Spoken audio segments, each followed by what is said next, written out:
I'm your friend, Dr. Charles Apoki.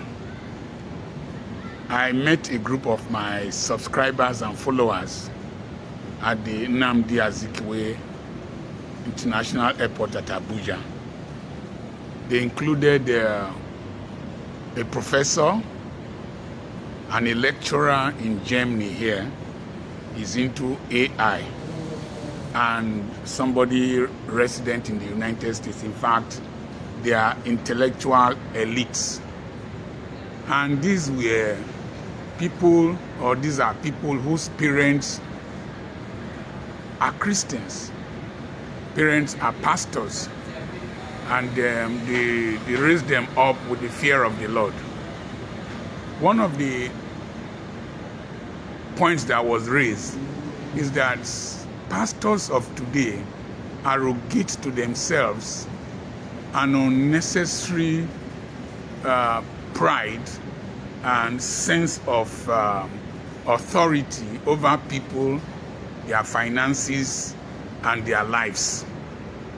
The resultant effect is that they talk anyhow. A lot of pastors preach and do things anyhow, contrary to what people grew up with in the Lord. And a lot of them that I discussed, they live overseas.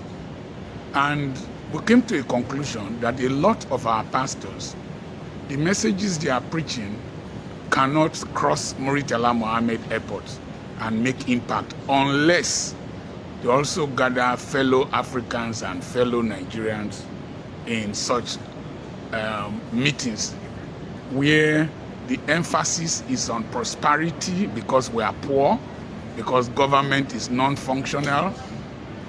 Emphasis is on fear because of insecurity. Emphasis is on witchcraft, demons, and then emphasis is on a transactional mentality with God. In environments where government is functional, a lot of people, or there is development, a lot of people won't listen to those messages.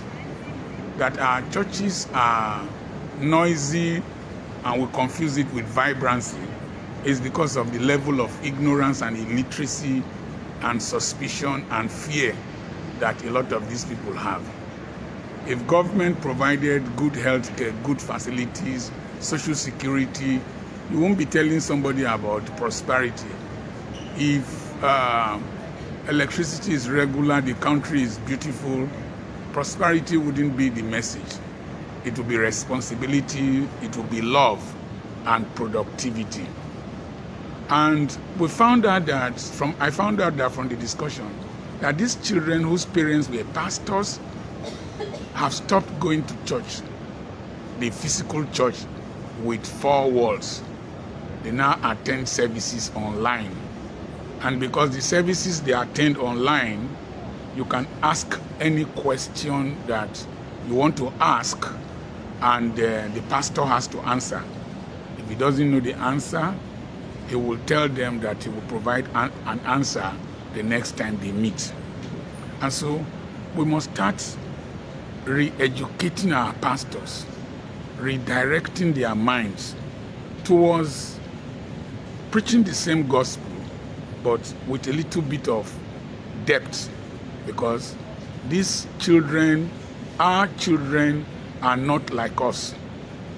They have read the Bible, they know, and don't assume that people are foolish. That is the fundamental flaw we have in our churches today.